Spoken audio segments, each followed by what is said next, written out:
Hello everyone, welcome to my channel tips on mathematics. So बच्चों, हम जो है सीयूईटी 2024 की तैयारी कर रहे हैं और इसमें मैंने अलजेब्रा से रिलेटेड कुछ टॉपिक्स पर आप लोगों के साथ मैंने ऑलरेडी डिस्कशन किया है, जिसमें हमने मैट्रिक्स के बारे में हमने पढ़ा है ना। और जो है हम पिछले कुछ लेक्चर्स में हमने डिटर्मिनेंट्स के बारे में हमने पढ़ रखा है। ठीक है, तो डिटर्मिनेंट का ही एक टॉपिक हमारा यहाँ पर जो है डी लाप्लास एक्सपेंशन। तो आज के मोस्टली हम इस वीडियो लेक्चर में एप्लीकेशंस ऑफ डिटर्मिनेंट्स के बारे में हम डिस्कशन करेंगे।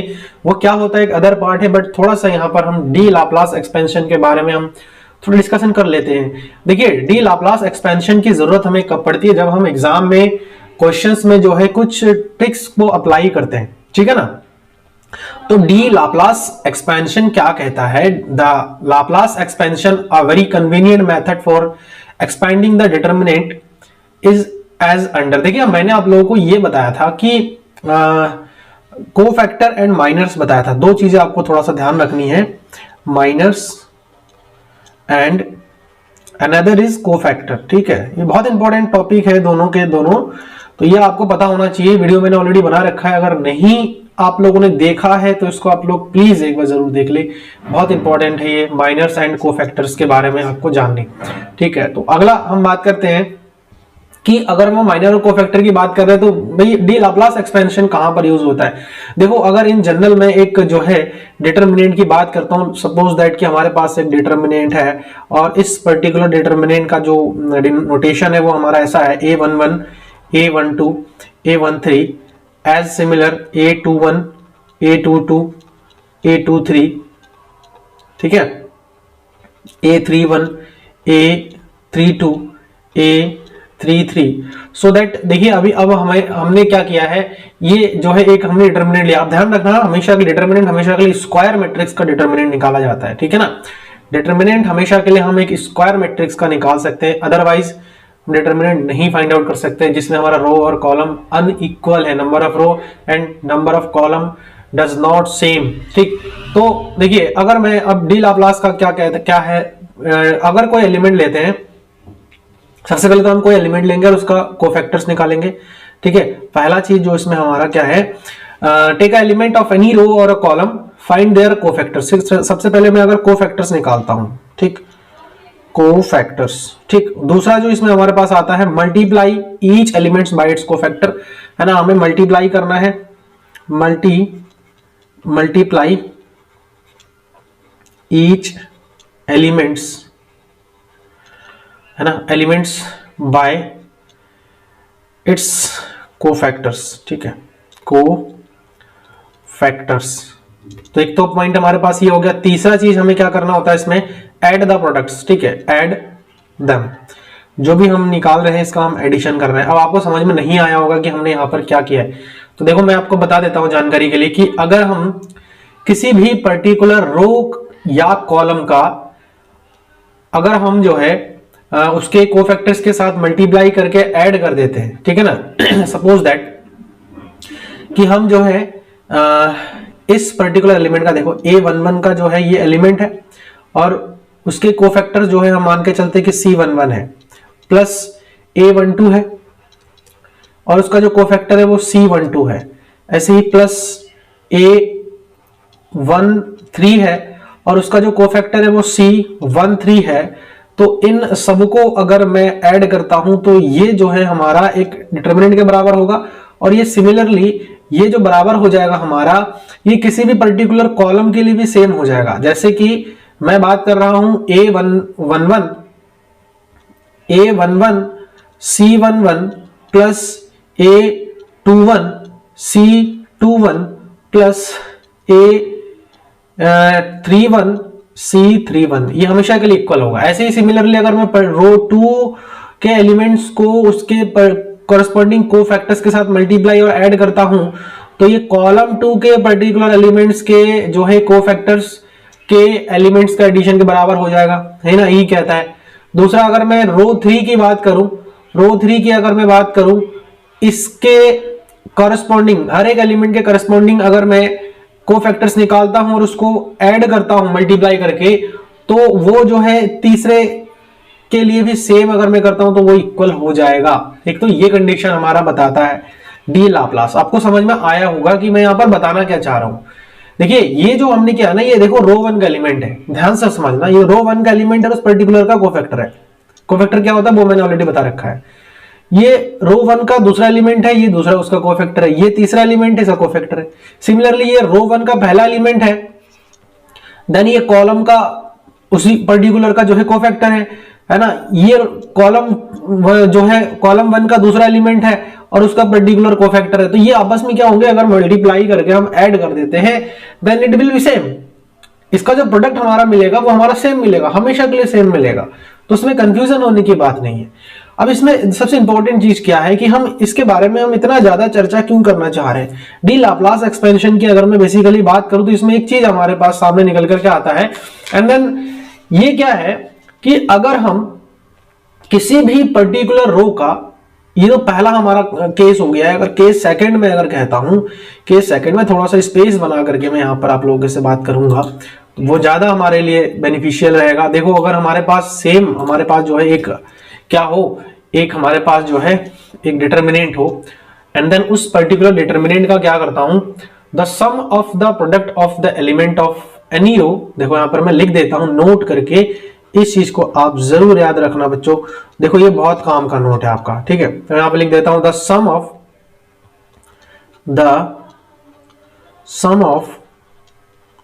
द प्रोडक्ट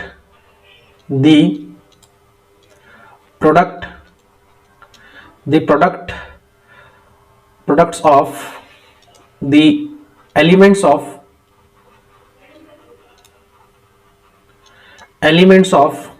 any रो है ना, एनी रो और कॉलम। ये भी इंपॉर्टेंट है कि कोई भी रो या फिर कोई भी कॉलम हो सकता है, any row of any column by the cofactors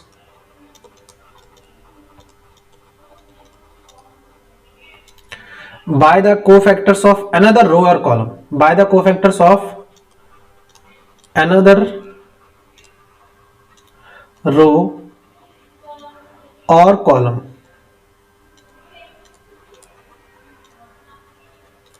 ठीक है, another row और column। तो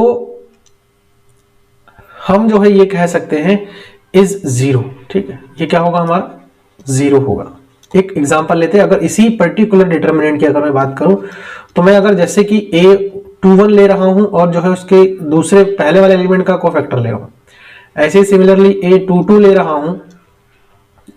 रहा हूं और जो है जो उसको कोफैक्टर 12 ले रहा हूं, है ना। ऐसे ही मैं A23 ले रहा हूं और उसके करस्पॉन्डिंग में 13 से मल्टीप्लाई कर रहा हूं, then it will be zero. ये हमेशा अगले ध्यान रखना, ये हर किसी के साथ अप्लाई होता है।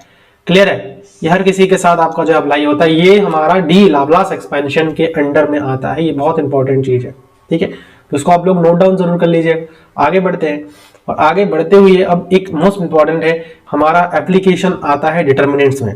बहुत बच्चों का क्वेश्चन ये होता है कि सर डिटर्मिनेंट हम क्यों पढ़ते हैं, है ना, why we need to study learn the determinants. So determinants की अगर मैं बेसिकली बात करूं, इफ आई से, देन इसकी जो हमें जरूरत पड़ती है वो मल्टीपल चीजों में पड़ती है। मल्टीपल चीजों मतलब लाइक जैसे कि आप लोगों ने जनरल में क्लास 10th का एग्जांपल लेता हूं, फिर हम इस पर डिस्कशन करेंगे, है ना, क्योंकि हमें बेसिक चीजें, बहुत सारी चीजें पता होनी चाहिए। क्लास 10th में अगर मैं जाता हूं तो उसमें हमने जो है पेयर ऑफ लीनियर इक्वेशंस हमने पढ़ा था, बच्चों याद होगा, है ना। पेयर ऑफ लीनियर इक्वेशंस हम एक एक चीज अच्छे से पढ़ेंगे क्योंकि बेसिक यहां क्लियर होना बहुत जरूरी है। पेयर ऑफ लीनियर इक्वेशंस की अगर मैं बात करूं तो एक तो हमने पढ़ा था 2 वेरिएबल्स का, वेरिएबल्स, ठीक है। एक तो हमने पढ़ा था 3 वेरिएबल्स, ये 2 चीजें पढ़ा था हमने, है ना। तो एक बार मार्क भी कर लेते हैं, अच्छे से समझते हैं। ये मैं क्लास 10th की थोड़ा सा बात कर रहा हूं यहां पे, ठीक है। तो यहां देखो, जब हमने 2 वेरिएबल्स के बारे में पढ़ा था या फिर जब हमने 3 वेरिएबल्स के बारे में हमने पढ़ा था एक्स वाई जेड का, बेसिकली अभी हम यहां पर आते हैं 2 वेरिएबल्स के लिए। जब हमने 2 वेरिएबल्स को देखा था तो उसमें हमने जो इक्वेशंस हमारे थे, लाइक जो है लीनियर इक्वेशंस की मैं बात कर रहा हूं, जिसमें हमारा मान लीजिए a1x plus b1y is equal to हमारे पास c1 था, and another equation is a2x plus b2y है ना, यहां पर हम करेंगे b2y, तो b2y is equal to c2।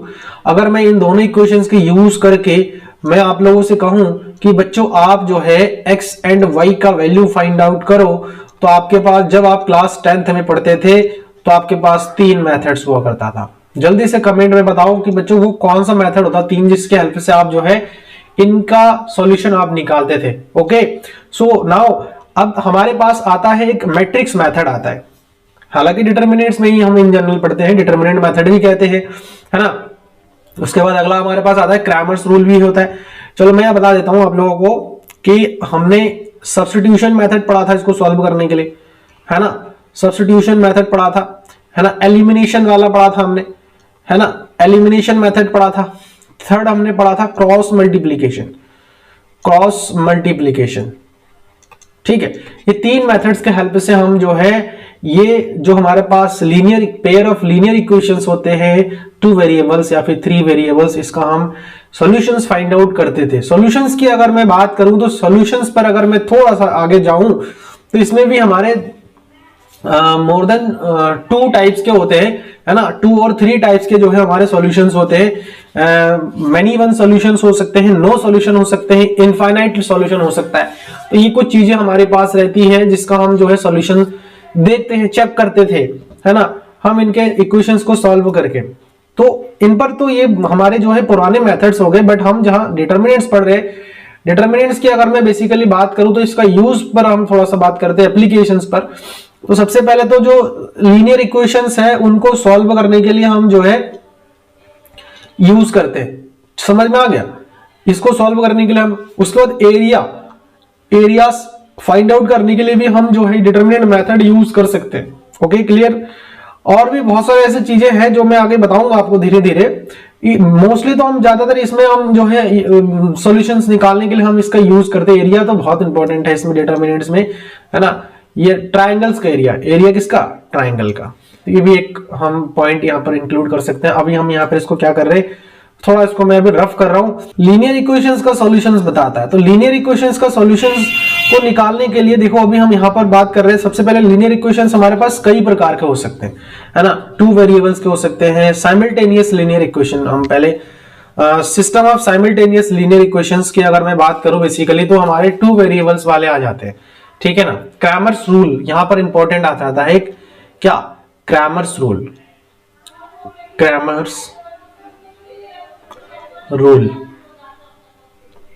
ठीक है। क्रैमर्स रूल की अगर मैं बात करूं, डिटरमिनेंट मेथड भी हम इसको बोलते हैं, क्या बोलते हैं, डिटरमिनेंट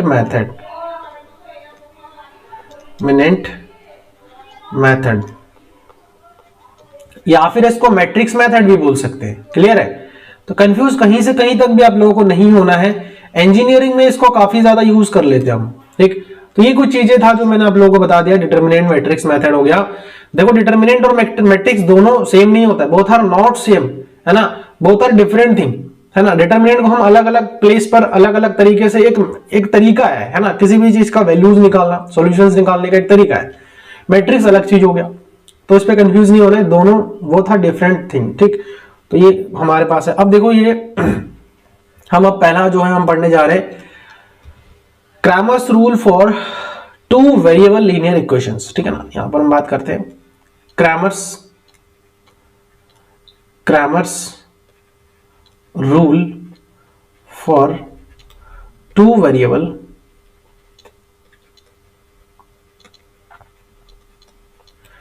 लीनियर इक्वेशंस, ठीक है। आपको लीनियर इक्वेशंस के बारे में भी पता होगा, है ना। डिस्कशन मैं यहां पर करूंगा नहीं, लेकिन मैं थोड़ा सा आप लोगों को इंट्रोडक्शन में बता देता हूं। हालांकि हमें सारी चीजें पता होनी चाहिए, बट आप थोड़ा सा रिसर्च करेंगे तो उसके बारे में पता लग जाए। Linear equation is that type of equation in which the degree of the variable is 1। Okay, so degree of variable की बात करें अगर मैं 1 वेरिएबल 2 वेरिएबल की बात कर रहा हूं, जिसमें हमारा इन जनरल x और y हमें देखने को मिलता है, तो दोनों का जो हमारा डिग्री होगा वो 1 ही होगा, ठीक है ना, 1 ही होगा, ये ध्यान रखना। तो उसी को हम लीनियर बोलते हैं, ठीक। तो अब देखिए यहां पर let suppose we have 2 linear equations. Let यहां पर हम बात करते हैं a1x है ना, एक इक्वेशन है, plus b1y is equal to c1, a2x plus b2y is equal to, अगर हमारे पास c2, दो इक्वेशन हुए तो हम x और y की अगर वैल्यू निकालना चाहें तो x और x की वैल्यू हम कैसे निकाल सकते हैं, x इज इक्वल टू जो होगा हमारे पास वो होगा हमारा d1 अपॉन d के रूप में, ठीक है। एंड अगर मैं y की वैल्यू की बात करूं, y की, तो ये होगा हमारा d2 अपॉन d के रूप में, ऐसा हम निकाल सकते हैं। अब बच्चों क्वेश्चन आप लोगों के मन में जरूर आया होगा कि ये d1 d2 ये क्या रामायण है भाई। तो इसकी अगर मैं बात करूं तो अभी मैं आपको बता देता हूं कि इसको हम कैसे फाइंड आउट कर सकते हैं। अब इसको हम डिटर्मिनेंट की हेल्प से फाइंड आउट कर सकते हैं। सबसे पहला d की हम अगर बात करें तो d देखो हम कैसे निकाल सकते हैं। सबसे पहले d आ जाएगा हमारे पास। d की अगर मैं बात करूं तो d जो है 2/2 का डिटर्मिनेंट होगा एक, जो कि हमारा a1 b1 a2 b2 होगा। क्लियर है। दूसरा हमारे पास आ जाता है d1 की बात कर रहा हूं मैं। d1 हमारे पास जो आता है वो होता है हमारा c1 b1 c2 b2, ठीक है, ये हो गया। तीसरा हमारे पास आता है d1 d2 आ जाता है, ना, d2 मैं यहां पर बता देता हूं आपको। d2 जो हमारा हो रहा है वो है a1 c1 a2 c2, ठीक है। अब हमें आपको पता ही है कि हम 2/2 का जो determinant, how we can solve the find the value of determinant, ठीक, ऑफ 2/2। तो 2/2 का डिटरमिनेंट का जो वैल्यू है वो हम निकाल सकते हैं, इजीली निकाल सकते हैं, आपको कोई डाउट नहीं है। और इवन अगर आपको नहीं पता है तो डिटरमिनेंट का इंट्रोडक्शन का वीडियो मैंने बना रखा है, उसको एक बार प्लीज आप लोग वॉच करिए, सब क्लियर हो जाएगा, ठीक है। प्लेलिस्ट में आपको सारे के सारे वीडियोस मिल जाएंगे, कोई दिक्कत नहीं है ना। अच्छे से हम पढ़ाई करेंगे, कोई डाउट आपके मन में नहीं रहना चाहिए। तो ये तो हमारे पास जो है 2/2 के जो हमारे पास डिटर्मिनेंट्स है, it mean two variables linear equations की अगर मैं बात करूं तो हम उसको ऐसे निकाल सकते हैं, ठीक है, क्लियर है, ओके। तो सो अभी हम let's take a example of two variable linear equations, है ना। नाउ देखिए, अब हमारे पास एक छोटा सा मैं एक एग्जांपल लेकर के आप लोगों को बता देता हूं, बहुत ज्यादा समय अभी यहां पर हम नहीं लेंगे, ठीक है। तो देखो, दो इक्वेशन है हमारे पास। फॉर एग्जांपल एक तो पहला इक्वेशन मैं ले लेता हूं, 2x plus 3y is equal to 5 and another equation is 3x minus 2y is equal to 1। तो अगर मैं यहां बेसिकली बात करूं a1 की, a1 हमारे पास 2 है, b1 की अगर मैं बात करूं तो वो 3 है, c1 की अगर मैं बात करूं तो वो हमारे पास कितना है, 5 है। ऐसे में a2 की अगर मैं बात करूं तो वो हमारे पास 3 है। कोफिशिएंट्स ले रहे हैं हम, है ना। x का कोफिशिएंट इसमें 1, ये b1 हो जाएगा, c1 हो जाएगा, इसमें x का कोफिशिएंट a2 हो जाएगा, इसमें b2 हो जाएगा, c2। तो b2 की अगर मैं बात करूं तो b2 हमारे पास आ रहा है माइनस का 2, और मैं c2 की अगर मैं बात करूं तो वो हमारे पास आ रहा है 1, ठीक है, ये आ गया। अब हमें क्या क्या निकालनी होती है बच्चों, डी निकालनी होती है सबसे पहले। So what is D, D हमारे पास होता है a1 b1 a2 b2, clear है। तो हम यहां पर अब देखो वैल्यूज को रख देते हैं। a1 हमारे पास कितना आया, 2 आया, ठीक है। a2 हमारे पास कितना आया, 3 आया। b1 हमारे पास कितना आया, 3 आया। b2 हमारे पास कितना आया, माइनस का 2 आया, ठीक है। तो ये हो गया। अब इसका सॉल्यूशन निकाल लो। सॉल्यूशन कैसे निकलेगा, 2 माइनस का हो जाएगा 2 और माइनस का हो जाएगा 3 3 9, 2 2 4 और 9 यहाँ पर हो जाएगा माइनस का 13, ठीक है। इसके बाद हम निकालते हैं d1 की वैल्यू। तो d1 हमारे पास क्या हो जाएगा, d1 हो जाता है c1 b1 c2 b2। रखो सारे के सारे वैल्यूज को। c1 हमारे पास क्या है, c1 जो है 5 है, c2 हमारे पास कितना है, 1 है, b1 हमारे पास कितना है, 3 है, b2 हमारे पास कितना है, माइनस का 2 है, ठीक है। तो कहीं गलत तो नहीं हो गया बच्चों, नहीं, ऊपर का सही है। यहाँ पर हो जाएगा 5 2 10, माइनस का 10 हो जाएगा और माइनस का 3, तो यहाँ पर हो जाएगा माइनस का 13, क्लियर है। अब हम d2 निकाल लेते हैं। d2 हमारे पास क्या है, अभी बताया मैंने इसके प्रीवियस में जो फॉर्मूला था वही आपको यूज करना है। a1 c1 a2 c2 निकाल लेते हैं। क्या आ जाएगा, a1 हमारे पास कितना है, 2 है, a2 हमारे पास कितना है, 3 है, c1 हमारे पास कितना है, c1 जो है 5 है, और ये जो है c2 हमारे पास 1 है। 2 1 2 माइनस यहाँ पर हो जाएगा हमारे पास 15, देन वी गट माइनस 13। तो अब हम अगर मैं x का वैल्यू निकालूं तो ये d1 अपॉन d होता है बच्चों। तो d1 हमारे पास कितना है, माइनस का 13 है, और डी भी हमारे पास माइनस का 13 है, we get 1 and another x y is equal to d2 upon D हो जाता है। इसमें कोई डाउट नहीं होना चाहिए आपको, ठीक है। ये भी माइनस का 13 अपॉन माइनस का 13 हो रहा है, that is 1, exactly we get 1, ठीक। तो ये चीज आपको समझ में आया होगा कि हम 2/2 का जो इक्वेशन है उसको हम कैसे सॉल्व आउट कर सकते हैं, है ना। 2/2 इट मीन आप समझ जाइएगा, इट मीन जो है 2 वेरिएबल का लीनियर इक्वेशंस, उस पर हम बात कर रहे हैं, ठीक है। तो ये क्रैमर्स रूल की आपको समझ में आ गया होगा। Applied for 3 variable, now we are moving towards Cramer's rule applying for 3 variables linear equations, ठीक है। तो यहां पर फॉर 3 वेरिएबल्स मैं यहां पर लिख देता हूं, फॉर 3 वेरिएबल्स, ठीक है, लीनियर इक्वेशंस, लीनियर इक्वेशंस। तो 3 वेरिएबल के लीनियर इक्वेशंस के लिए भैया आपको पता ही होगा कि 3 अगर वेरिएबल 3 है तो इक्वेशंस जितने वेरिएबल्स होते हैं उतनी इक्वेशंस होनी चाहिए। देखो हमने इसके प्रीवियस में 2 वेरिएबल वाला पढ़ा था, तो जब हमने 2 वेरिएबल वाला पढ़ा है तो 2 वेरिएबल में 2 इक्वेशंस थे, equation 1 and equation 2। Now if we discuss about the 3 variable linear equation, then we have to must have to 3 linear equations, है ना। तो देखिए यहां पर जो है 3 लीनियर इक्वेशंस की अगर मैं बात करूं तो यहां पर पहला हमारे पास क्या आ जाएगा, जो है a1x plus b1y plus c1 z is equal to d1, ऐसा होना चाहिए। अगला इक्वेशन की अगर मैं बात करूं a2x plus b2y plus c2z is equal to d2। ऐसे ही मैं आगे बात करूं a3x तीसरा इक्वेशन को, तो b3y plus c3z is equal to d3।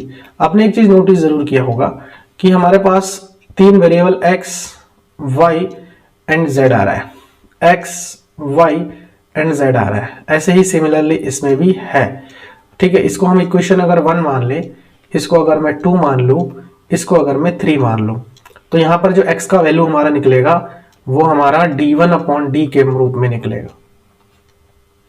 ठीक है। कंफ्यूज नहीं होना है।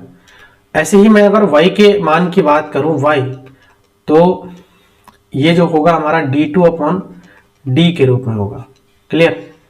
ऐसे ही मैं अगर z के मान की बात करूं, z के, तो ये हो जाएगा हमारा d3 अपॉन डी के बराबर हो जाएगा। इट मीन कि हमारे पास हमें अब क्या क्या निकालनी पड़ेगी, एक तो हमें सबसे पहले हमें डी निकालनी पड़ेगी। पहला ही काम हमारा क्या है, डी निकालने का। तो डी निकालने का आप देखिए वेरिएबल 3 है ना बच्चों, तो जब वेरिएबल 3 है तो हमारे पास जो डिटर्मिनेंट भी बनेंगे वो 3/3 के डिटर्मिनेंट बनेंगे। a1, ऐसे ही b1, ऐसे ही c1, a2, a3, b2, b3, नहीं b है, c2, c3, क्लियर। ऐसे ही मैं d1 की बात करूं तो d1 निकालने के लिए हमारे पास जो फॉर्मूला निकल करके आ जाएगा वो है आपका d1, b1, c1, ठीक है। ऐसे ही d2, d3, b2, b3, c2, c3, ठीक है, ये हो गया। ऐसे ही अब हमारे पास आ जाएगा d2 का वैल्यू हम कैसे निकाल सकते हैं बच्चों, d2 जो हमारे पास होगा a1, d1, c1 के रूप में, a2, a3, d2, d3, c2, c3, ठीक है, ये चीज हमारे पास आ जाएगा। और अगला मैं अगर बात करूं d3 की, तो जो d3 हमारे पास आएगा बच्चों, d3 आएगा a1, b1, d1, a2, a3, b2, b3, d2, d3, ठीक है। तो ये हमारे पास a1 sorry d1, d2, d3। अब x का वैल्यू निकालने के लिए d1 बट्टा d करिए, y का मान निकालने के लिए d2 बट्टा d, z का मान निकालने के लिए d3 बट्टा d आ जाएगा। इसको हम क्वेश्चंस पर भी अप्लाई करेंगे, ठीक है ना। अभी तो हम इसको जो है ऐसे ही आज इसका एग्जांपल मैं भी लूंगा नहीं, आगे मैं आपको ट्रिक्स भी बताऊंगा इसमें आपको कैसे कैसे जो है सॉल्व आउट करनी है, ठीक है। तो देखिए इसमें थोड़ा आगे और भी हम थोड़ा सा कुछ चीजें हम डिस्कशन कर लेते हैं। एक हमारा आता है for homogeneous system of linear equation.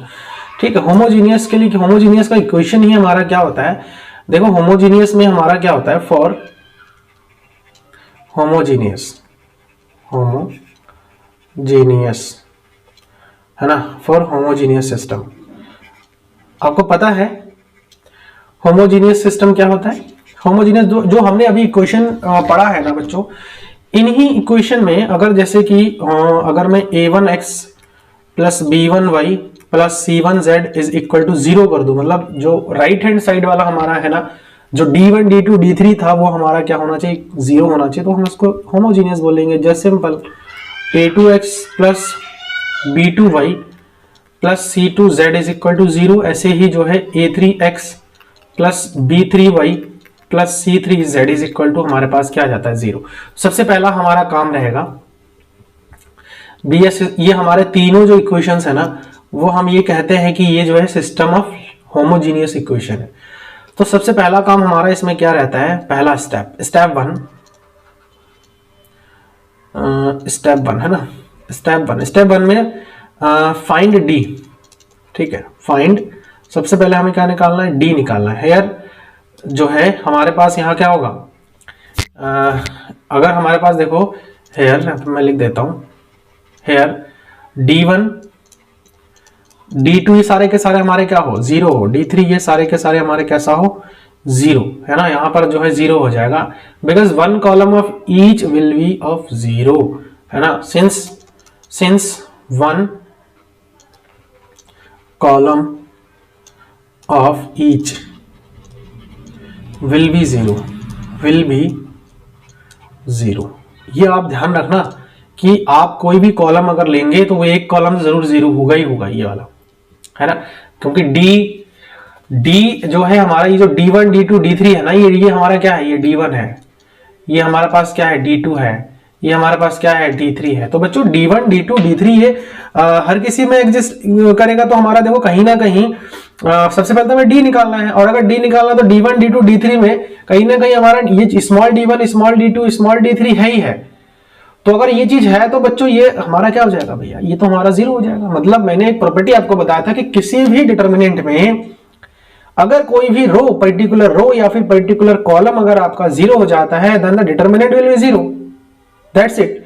तो आपको ज्यादा सोचने की जरूरत नहीं है। तो सबसे पहला स्टेप तो हमारा क्या है, हमें डी निकालनी है, एंड देन यहां पर क्या हो जाएगा, यहां जो d1 d2 d3 है वो हमारा क्या हो जाएगा, 0 हो जाएगा। 0 इसलिए हो जाएगा क्योंकि 0 इसीलिए हो जाएगा क्योंकि जो हमारा ये जो हमारे पास, सॉरी, ये जो d1 d2 है ये सारा हमारा क्या हो जाएगा, 0, इसलिए हमारा 0 हो जाएगा। तो होमोजीनियस के लिए हमें तो बहुत ज्यादा काम बच्चों देखो करने की जरूरत नहीं पड़ती है। अगर मैं बेसिकली बात करूं होमोजीनियस की, तो इसमें हमें बहुत ज्यादा काम करने की जरूरत नहीं पड़ती है। अगर स्टेप सेकंड की अगर मैं बात करूं, अब आगे थोड़ा सा और भी बात करते हैं स्टेप सेकंड की, तो देखो if d does not equal to 0 हो तब भी तो हमारा ये 0 हो जाएगा बच्चों। Then there is a unique solution होगा, there is a unique solution हो जाएगा, यूनिक सॉल्यूशन, ठीक है। क्यों, क्योंकि देखो अगर मैं d1 अपॉन डी करूं तभी तो 0 हो जाएगा, d1 ऑलरेडी 0 है। d2 अपॉन डी करता हूं, ये 0 नहीं है बट ऊपर वाला 0 ही है, तभी 0 हो जाएगा। ऐसे ही मैं अगर d3 की बात करता हूं अपॉन डी करता हूं तो भी 0 हो जाएगा, क्योंकि ये तो 0 नहीं है लेकिन ऊपर वाला 0 है बच्चों, तो ये तो 0 हो ही जाएगा, है ना। If x y z is equal to 0 this solution is called the trivial solution. मतलब अगर हमारा जो x है, y है और z है, ये हमारा क्या हो जाएगा, ये x हो जाएगा, ये वाला हमारा क्या हो जाएगा, ये हमारा y हो जाएगा, ये वाला हमारा क्या हो जाएगा, z हो जाएगा। तो अगर बात करूं इफ, क्योंकि तीनों 0 आ गया, if x y and z जो है हमारा क्या हो जाए, 0 हो जाए, देन दिस सॉल्यूशन